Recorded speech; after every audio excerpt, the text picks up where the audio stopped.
Hey guys, it's Corey with Fuller Security Solutions. We're an independent security consulting firm that helps organizations better protect their assets. And today we're going to talk about school shootings. After the recent Uvalde events, we've seen a lot of opinions based on how to prevent school shootings. Most of these opinions center around guns. On one side, they want to ban guns, and on the other side, they want to have more guns there, whether it be armed security, private security, to better protect the school. I see both of these positions as flawed because it only tackles part of the problem. In this video, we're going to discuss the best ways that we feel we can protect our schools through active prevention, and then we will go into the Uvalde case and break down how these preventative measures would have saved lives. So the reason I see the two main positions centered around guns as flawed is because, one, in cases such as Parkland and Uvalde, we've seen either police or armed personnel, private security, fail to eliminate the threat fast enough. Even if you have more patrols on the ground, which costs more money, more training, more liability for that school, there's no guarantee that they will actually be there when you need them. They can't be everywhere, and that's why we need to use other measures. The second measure would be to ban all guns. Well, there's millions of guns in the United States, probably more guns than we actually know exist. And if you ban guns today, there would still be mass shootings. So we need to focus on what we can actually prevent. We don't need to argue about political stuff. This is our kids that we need to worry about, and we need to worry about things that we can actually prevent. My grandmother used to say all the time, the Serenity Prayer. You need to focus on the things that you can fix and forget about the rest. So this is the stuff that we can fix. We need to focus on preventative measures to help our kids and protect our children. So in the wake of these tragic shootings, what is the answer? Proper preparation and training is the answer. Gav Snyder, the great self-defense expert, says that we should focus mainly on prevention and avoidance when it comes to self-defense. For those of you familiar with the FEMA emergency management process, this is the prevention, mitigation, preparedness phases. Most active shooter training centers around response, and while response is important, we still need to focus on prevention. So if I look at my notes right here, the Apex Officer website says that 66.9% of all active shooter incidents end before police arrive.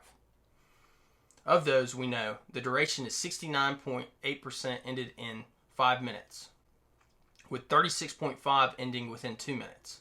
According to the FBI response time, the median response is 3 minutes. So what does that tell us? There's 3 minutes before police arrive or before somebody armed responds to an event while the active shooter is going on. So those 3 minutes, those critical 3 minutes, we need to focus on access control measures to help save lives in those critical minutes. So what is the first preventative measure schools can take to prevent active shooter? Well, the first thing is a security assessment. If you want to go into our article, it goes into great detail on what this entails, but I'm just going to give you the highlights. So what a security assessment can do, it can check the access control procedures. It can check the policies and procedures that are in place to prevent active shooters. It can check the training. It can also check the alerting process for the schools. This will identify the vulnerabilities in the school and help us come up with a plan to prevent active shooters from happening and prevent an intruder from entering for 3 minutes, because that's really what I want to focus on, is getting 3 minutes to prevent them to enter the school so police can arrive. So after you've done a security assessment and you've identified all the vulnerabilities at the school, then you can look at a plan of action. Once that plan of action is made and you have steps to make better security in those schools, then you can worry about response training.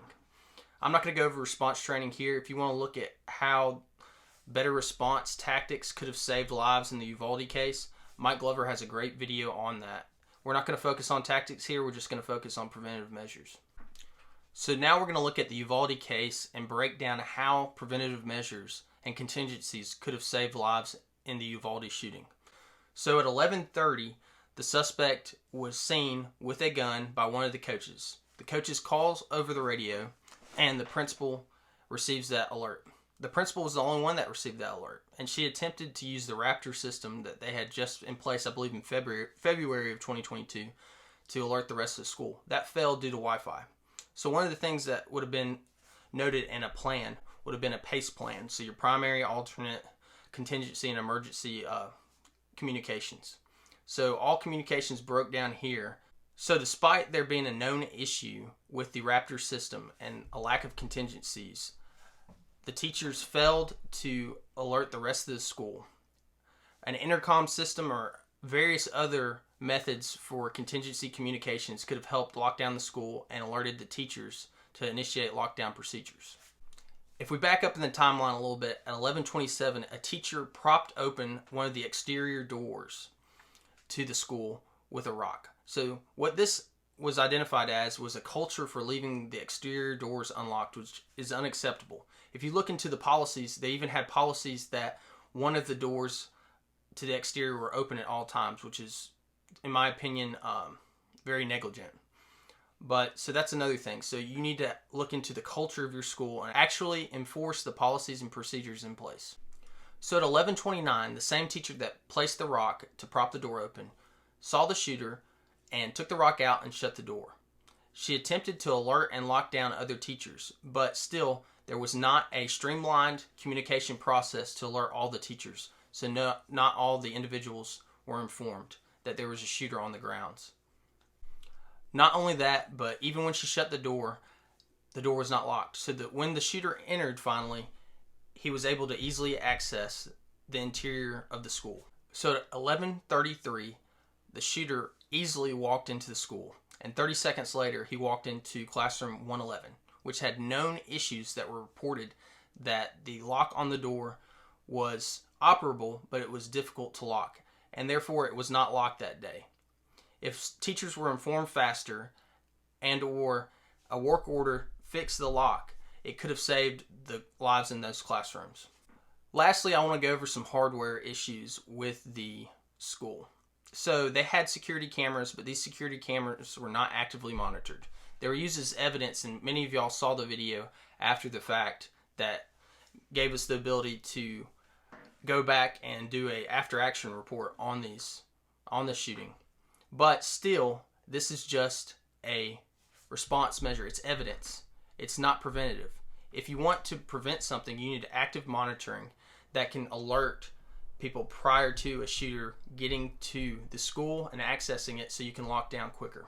Another thing is, the shooter, before he entered the school, he shot at classrooms through the exterior glass windows. These were safety glass. So I'm not saying that schools need bulletproof glass. It's very expensive, but film glass would have been better. He could have accessed easily through that glass by just shooting it. If film glass was in place, it wouldn't stop the bullets, but it would prevent him from getting inside the classroom if he chose to access it via the window.